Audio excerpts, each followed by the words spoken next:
வாடா. இவ்வளவுதானடா? ஜீவா, உங்க லக்கேஜ் எல்லாம் எங்கப்பா? இல்லம்மா, நாங்க இப்ப கிளம்பல. நீ எங்க கூட வரலையா? ம்ஹும். ஏண்டா, சென்னையில இருந்தாதான் உனக்கு ஆபத்துன்னு இங்க அனுப்பி வச்சோம். உனக்கு பிரச்சனையா இருந்தா அந்த இன்ஸ்பெக்டரை ஜெயில போட்டாச்சு. இனிமே நீ இங்க இருக்கணும்னு அவசியம் இல்ல. நீ நம்ம வீட்டுக்கு கிளம்பி வந்துரு. இல்லம்மா, அங்க வந்து நான் என்ன பண்ண போறேன்? அதனால கொஞ்ச நாள் இங்கே இருந்துட்டு வரேம்மா. கொஞ்ச நாள்னா எவ்வளவு நாள்பா? அது வந்து ஆமா, அவன் நினைச்சது நடக்கிற வரைக்கும்மா.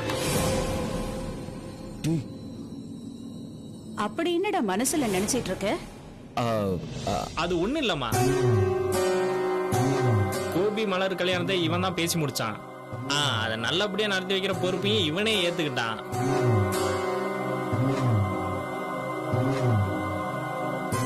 கல்யாணம்னாலே சின்னதும் பெருசுமா பிரச்சனை வரத்தானே செய்யும். அதெல்லாம் சரி பண்ணி கல்யாணத்தை நல்லபடியா முடிச்சு கொடுத்துட்டு கிளம்பணும்னு நினைக்கிறான். நல்ல விஷயம் தானே பவானி. நம்ம புள்ள இந்த சின்ன வயசுலயே ஒரு பெரிய காரியத்தை எடுத்து செய்ய போறான். அத நினைச்சு நீ பெருமைப்படுமா? இல்லங்க, அந்த கல்யாணம் தான் இப்ப தள்ளி போச்சே. அவ்வளவு நாள் எப்படி நான் இவனை விட்டு பிரிஞ்சு இருக்கிறது? அப்ப சூழ்நிலை சரியில்லைங்கிறதுனால நீ கூட இல்லைங்கிறத நான் பொறுத்துக்கிட்டேன். ஆனா திரும்பவும் என்னால அது முடியாதுப்பா. உன்னை விட்டு பிரிஞ்சு இருக்கிற வேதனையே எனக்கு கொடுத்துறாத. உங்களை பிரிஞ்சு இருக்கிறது எனக்கும் கஷ்டமான விஷயம்தாம்மா. அப்ப ஏன் இங்கே இருக்கணும்னு நினைக்கிற? எனக்கு இந்த ஊர் ரொம்ப பிடிச்சு போச்சுமா. இங்க இருக்கிற சூப்பரான காத்து, கிளைமேட், இது எல்லாமே ரொம்ப நல்லா இருக்கு. இவ்வளவு நாள் இதெல்லாம் அனுபவிச்சுட்டு தானடா இருந்த? நான் எங்கம்மா அனுபவிச்சேன்? அந்த ஆள் வந்துட போறாங்கிற பயத்துல முழுசா எதுவுமே அனுபவிக்கல. இந்த ஊரை கூட நான் முழுசா சுத்தி பார்க்கலமா. அம்மா கூட இருக்கிறத விட இந்த ஊரை சுத்தி பார்க்கிறது உனக்கு முக்கியமா போயிடுச்சு இல்ல? அம்மா, அப்படியெல்லாம் இல்லம்மா. நான் சொல்றேனுங்கம்மா.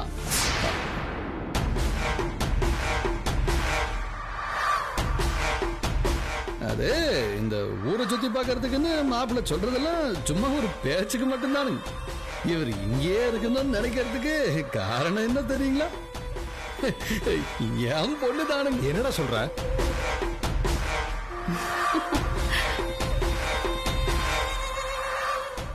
ஆமாங்க முதலாளி.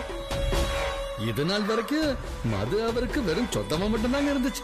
இப்ப கிட்டத்தட்ட பாதி பொஞ்சாதி ஆயிடுச்சு இல்லைங்களா?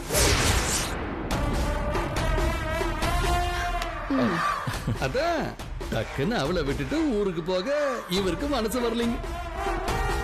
அதத்தாங்க இவரு அப்படியே சுத்தி வளைச்சு சொல்ல பாக்குறாரு. ஆனா உங்களுக்கு தாங்க அது புரியல. இதான் விஷயமா ஜீவா? மதுக்காக தான் நீங்க இருக்கணும்னு சொல்றியா? தாராளமா இருந்துட்டு பாப்பா. என் பிள்ளையோட சந்தோஷம் தான் எனக்கு சந்தோஷம். நீங்க என்னங்க சொல்றீங்க? எனக்கு எந்த அப்செக்ஷன் இல்ல பவானி. ஆனா நீ இங்க இருந்துகிட்டு சும்மா ஊரை சுத்திக்கிட்டு இருக்க கூடாது. நம்ம எஸ்டேட், மரக்கடைன்னு இப்படி ஒவ்வொரு நாளும் ஒவ்வொரு இடத்துக்கு போய் எப்படி பிசினஸ் நடக்குதுன்னு தெரிஞ்சுக்கோ. தொழிலோட நெளிவு சுழிவெல்லாம் கத்துக்கோடா. சரிப்பா. அவரு தானா அதை கத்துக்கிறத விடுது நீங்களும் கூடவே இருந்து சொல்லி கொடுத்தீங்கன்னா அது இன்னும் சிறப்பா இருக்கு இல்லைங்களா? அவசியமே இல்லடா. என் புள்ள புத்திசாலி.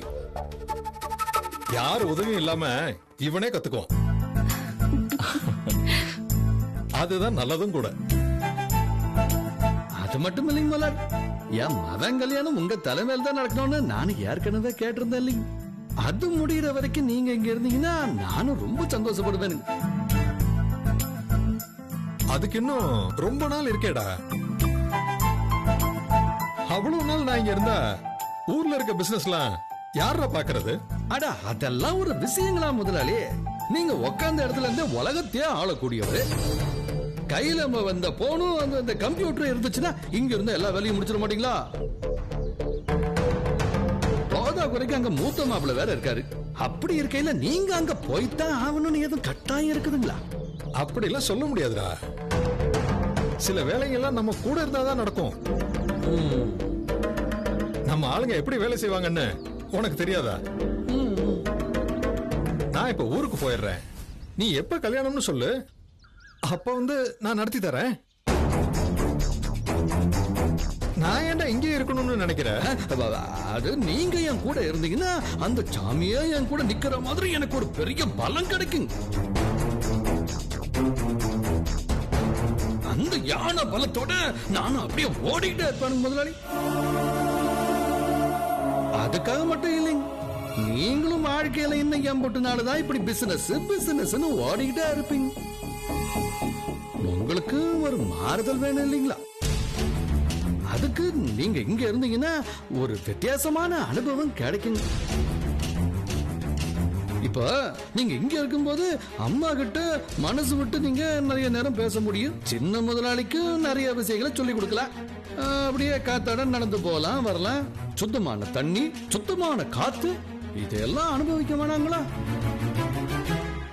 இதெல்லாம் அனுபவிக்கணுங்கிற எண்ணம் அம்மாவுக்கு மனசுல பலகாலமா இருந்திருக்கும். என்னங்கம்மா நான் சொல்ற சரிதானுங்க? ஆமாங்க, என் மனசுல இருக்கிறது தான் அண்ணனும் சொல்றாரு. உங்களை எந்த டென்ஷனும் இல்லாம இது வரைக்கும் நான் பார்த்ததே இல்ல. எப்ப பார்த்தாலும் டார்கெட், டர்ன் ஓவர், ப்ராஃபிட்னு அதே தான் பேசிக்கிட்டு அதே ஞாபகத்துல தான் இருப்பீங்க. இங்க வந்ததா எந்த பரபரப்பும் இல்லாம நீங்க அமைதியா இருக்கிறத பார்க்க முடியுது. ஊருக்கு போயிட்டா திரும்ப அதே டென்ஷன் ஸ்டார்ட் ஆயிடும். தலைமுறைக்கும் நாம சொத்து சேர்த்து வச்சாச்சு. இதுக்கு மேலேயும் ஓடி என்ன சாதிக்க போறீங்க? இருக்கிறத தக்க வச்சுக்கிறதுக்கு நாம ஓடித்தான் ஆகணும் பவானி. அத நான் வேணான்னு சொல்லல. ஆனா ஓட்டத்தை குறைச்சுக்கிட்டு குடும்பம், பொண்டாட்டி, பிள்ளைங்கன்னு எல்லார் கூடவும் கொஞ்சம் நேரத்தை செலவு பண்ணலாமே. நீங்க கூட இருந்தா நாங்களும் சந்தோஷப்படுவோம். ஆமாப்பா, நீங்களும் இங்கேயே இருந்துருங்களேன். உங்ககிட்ட பேச வேண்டிய விஷயம் நிறைய இருக்கு. நீங்க கூடவே இருந்தாதான் ஆதாரத்தோட எல்லாத்தையும் என்னால புரிய வைக்க முடியும்.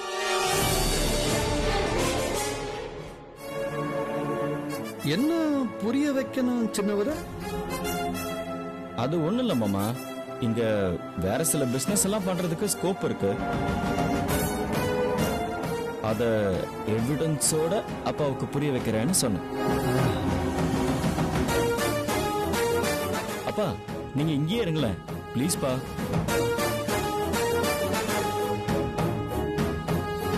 ஓகே, நீங்க இவ்வளவு தூரம் கம்பல் பண்றதுனால நான் இங்கேயே இருக்கேன். ரொம்ப ரொம்ப சந்தோஷம் ஐயா, நன்றிங்க.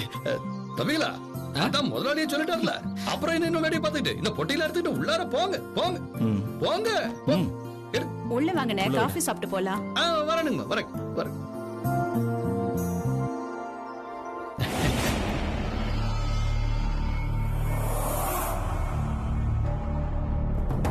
உங்க மனசுல என்ன இருக்குன்னு எனக்கு தெரியும் மாப்பிள. ஆனா நீங்க எதை நிறைவேற்ற துடிக்கிறீங்களோ அது நடக்காது. நடக்கவே நான் விட மாட்டேன்ல.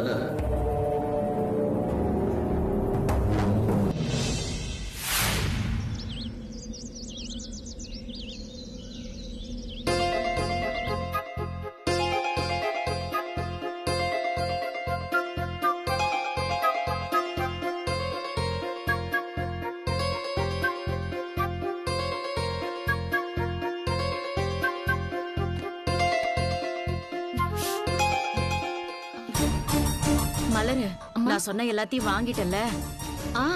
வாங்கிட்டேம்மா. பூஜைக்கு வேண்டியதெல்லாம் சாமியை கொண்டு வந்துருவார்ல, நாம எதுவும் வாங்க வேண்டியது இல்லல்ல. வேணாண்டி, பரிகாரத்துக்கு தேவையானது எல்லாத்தையும் அவரே வாங்கிட்டு வரேன்னு சொல்லிட்டாரு. இல்லாத தோஷத்துக்கு என்னம்மா பரிகார பூஜை செய்ய போறீங்க? ஏய், தோஷமே இல்லனாலும் சாமிக்கு பூஜை பண்றது நல்லதாண்டி. நோயே இல்லாம மருந்து சாப்பிட்டா உடம்புக்கு கெடுதல் தாமா வரும். நாளைக்கு காலையில பூஜை பண்ணணும்னு வர சொல்லிருக்காங்க. இப்ப போய் ஏண்டி இப்படி எல்லாம் பேசுற? சரிக்கா, நான் எதுவும் பேசல. கோயில்ல போய் என்ன பரிகார பூஜை பண்ண போறீங்கன்னு சொல்லுங்க. வனக்கன்னிமார் கோயிலுக்கு தனியா போய் அபிஷேகம் பண்ணிட்டு வரணுமா? இல்ல அந்த அபிஷேக தண்ணியால நாகாத்தம்மனுக்கு அபிஷேகம் பண்ணி பூஜை பண்ணணும். இப்படி ஒரு பரிகாரத்தை என் வாழ்க்கையிலேயே நான் கேள்விப்பட்டது இல்லக்கா. உனக்காகவே உருவாக்கி இருக்காங்க போல. இத பாரு, பரிகாரத்தெல்லாம் கிண்டல் பண்ணி பேசாத. இவ ராசி நட்சத்திரம் எல்லாத்தையும் பார்த்து அதுக்கேத்த மாதிரி தான் ஜோசியர் இதை குறிச்சு கொடுத்திருக்காரு. இது நல்லபடியா முடிஞ்சாதான் அவ கல்யாணத்துக்கே நாள் குறிக்க முடியும்டி. எல்லாமே சரியா நடக்கணும்னு நானே வயித்துல நெருப்ப கட்டிட்டு இருக்கேன். நீ ஏதாவது சொல்லி என் நிம்மதியை கெடுக்காத. உன்னை நோகடிக்கணும்னு நான் நினைக்கலமா. வழக்கமா பண்ற மாதிரி இல்லாம இது ஏதோ புதுசா இருக்கேன்னு தான் நான் யோசிக்கிறேன். வாழ்க்கையில நிறைய நல்லது கெட்டது பார்த்த பெரியவங்களுக்கு தான் இந்த பரிகாரம் எல்லாம் தெரியும். நீ சின்ன பொண்ணு, இதையெல்லாம் தெரிஞ்சுக்கிறதுக்கு உனக்கு இன்னும் நிறைய காலம் இருக்கு. நாட்ராயின் முதலாளி குடும்பம் என்ன சொன்னாலும் அதை அப்படியே நம்புறீங்கம்மா. இது நல்லதுக்கா கெட்டதுக்கான்லாம் எனக்கு தெரியல. இந்த பரிகார பூஜைக்கு பின்னாலையும் ஏதோ ஒரு திட்டம் இருக்கிறதா தான் எனக்கு தோணுது. ஏய், என்னடி எதுவுமே உனக்கு நல்லதா யோசிக்க தெரியாதா? ஏன் எல்லாத்தையும் தப்பா பாக்குற நீ? சொல்ற ஆளுங்களே தப்பா இருக்காங்களேமா. இந்த பூஜையால அக்கா வாழ்க்கையில நல்லது நடந்தா உங்க எல்லார விட அதிகமா சந்தோஷப்படுறது நான் தான். அப்படி நடக்கணும்னு தான் நானும் ஆசைப்படுறேன். ஆனா நெசம் வேறையா இருக்குமோன்னு எனக்கு பயமா இருக்குமா.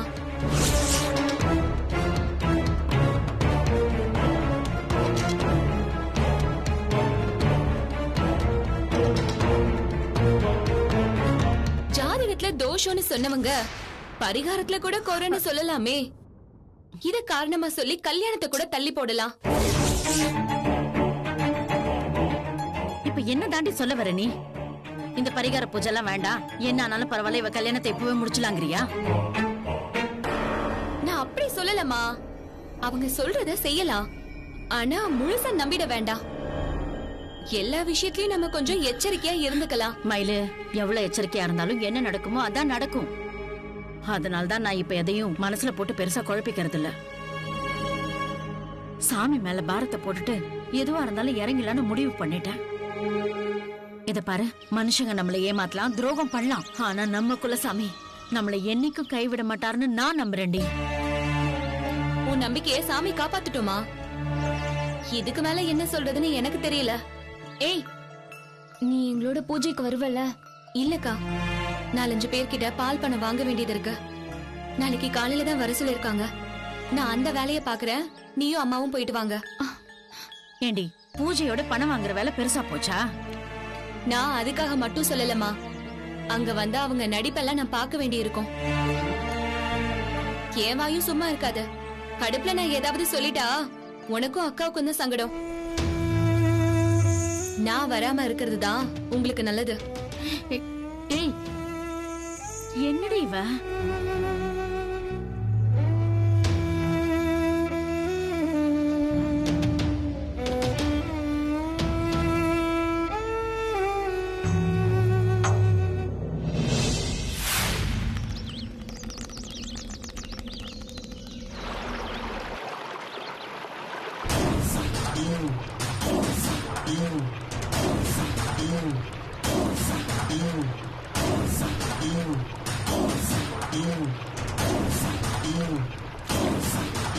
கண்ணு, அடுத்து மலர் பரிகார பூஜை செய்ய போற. அது விஷயமா பேசத்தான் உன்னை இங்க நான் வர சொன்னேன்.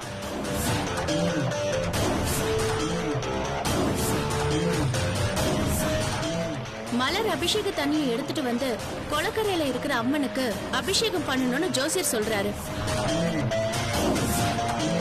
அவ கன்னிமாருக்கு அபிஷேகம் முடிச்சிட்டு வரப்ப நம்ம ஆளுங்களை வச்சு அவ கையில இருக்கிற தண்ணிய தட்டி விட்டுறலாம்ப்பா. அப்பதான் பரிகார பூஜை பாதிலேயே நின்னு போகும்பா.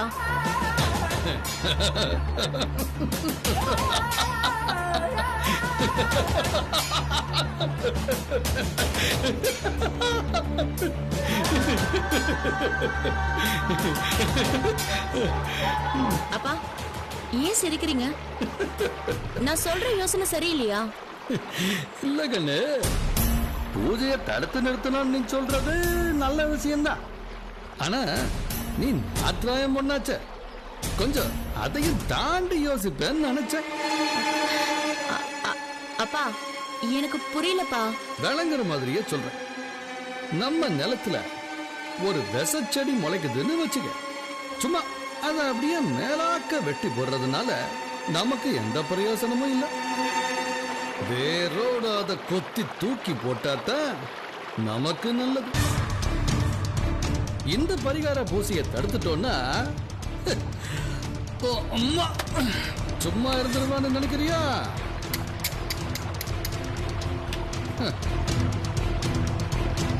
ஓ அம்மா இன்னொரு நாளைக்கு இந்த பூஜையை வச்சுக்கலாம்னு சொல்லுவ. இல்ல இதுக்கு வேற ஏதாவது ஒரு பரிகாரம் இருக்குதான்னு இவரையே கேட்பா. இவர் அதுக்கு வேற ஏதாவது ஒரு பூஜை சொல்லுவார். அதனால இந்த பூஜை தோஷம்லாம் இழுத்துக்கிட்டே இருக்க கூடாதுமா. ஏன்னா ஒவ்வொரு முறையும் நாம அதை தடுத்துக்கிட்டே இருந்தோம்னு வை, இயல்பாவே நம்ம மேலத்தான் சந்தேகம் வரும்.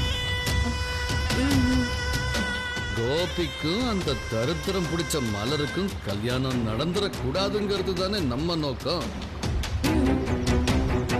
அதுக்கு பேசாம அந்த மலரையே இல்லாம செஞ்சிட்டோன்னா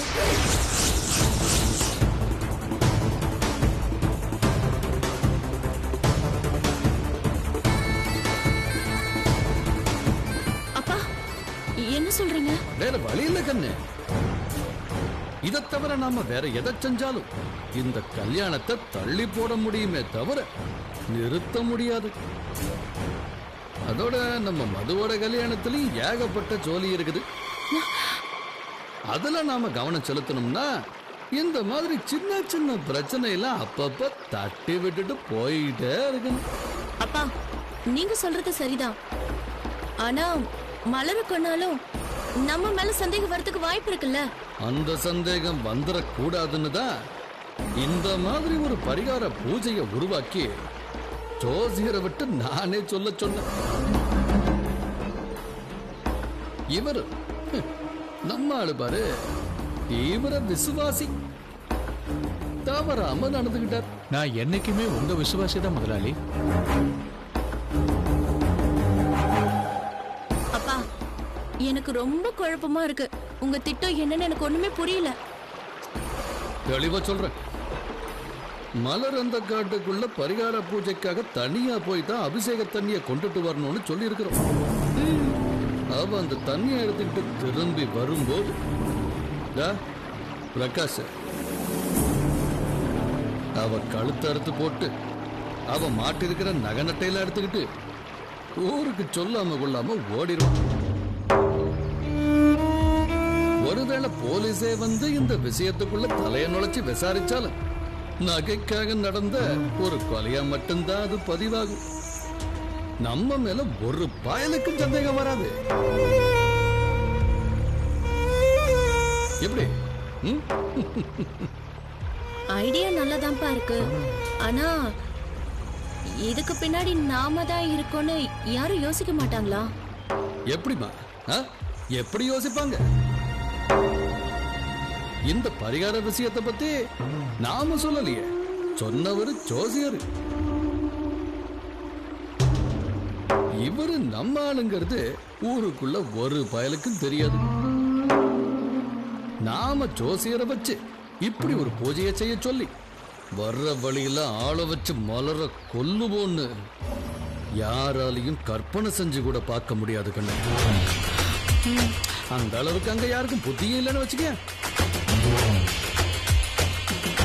என்ன கண்ணு அமைதியா இருக்கிற? ஓ, இதனால எதனா வில்லங்கம் வருமோன்னு ஓ மனசுல ஒரு பயம் இல்ல? நமக்கு எந்த வகையிலையும் ஒரு சின்ன சிக்கல் கூட வராத மாதிரி ஒரு தடவைக்கு 1000 தடவை யோசிச்சுதான் நான் இந்த முடிவை எடுத்தேன். என்ன நாம திட்டம் போடுற மாதிரியே எல்லாம் துல்லியமா நடக்கும். பயப்பட அவசியமே கிடையாது. நீங்க செய்யறது எதுவும் தப்பா இருக்காதுன்னு எனக்கு தெரியும்பா. எனக்கு உங்க மேல முழு நம்பிக்கை இருக்கு. ஆனா எனக்குன்னு ஆனான்னு இழுக்கிற மனசுல எதுனா தயக்கம் இருந்துச்சுன்னு வச்சுக்க, அதை மூடி மறைக்க கூடாது. டக்குன்னு போட்டு உடைச்சிடணும். என்ன மலர் கல்யாணத்தை சொல்லி மிரட்டிதான் மயில நாம அடக்கி வச்சிருக்கோம். மலர் இல்லன்னு ஆயிட்டா மயில எப்படிப்பா கண்ட்ரோல் பண்றது? இதுன்னு அந்த கழுதையை பத்தி நாம எதுக்கு என்ன கவலை பண்ண? நம்ம மதுவுக்கும் சின்ன முதலாளிக்கும் நிச்சயம் முடிஞ்சிருச்சு. சபையிலேயே வச்சு மதுதான் ஜீவாவை காப்பாத்தினான்னு கற்பூரம் ஏத்தி சத்தியமும் பண்ணியாச்சு. இதுக்கப்புறம் பெரிய முதலாளியோட முடிவை அந்த கடவுளே வந்தாலும் மாத்த முடியாது. எந்த சக்தி தடுத்தாலும் சரி, இந்த கல்யாணத்தை நிறுத்த பெரிய முதலாளியை அனுமதிக்க மாட்டார். அவரோட மனசை இதுக்கு அப்புறமும் மாத்தணும்னா தான் ஜீவாவை காப்பாத்துனதா அந்த புள்ள மயில நிரூபிக்க வேண்டியிருக்கு. அதுக்கு சாட்சி எப்படி நிரூபிக்க முடியும்? இனிமே அவளை பத்தி நாம கவலைப்பட வேண்டியது இல்லம்மா. சின்ன முதலாளியை மட்டும் அவ பக்கம் போக விடாம நாம இழுத்து புடிச்சு நிறுத்திட்டோம்னா போதும். சரிப்பா, என் குழப்பம் தெளிஞ்சிருச்சுப்பா. உங்க பிளான் படி எல்லாம் நடக்கட்டும்.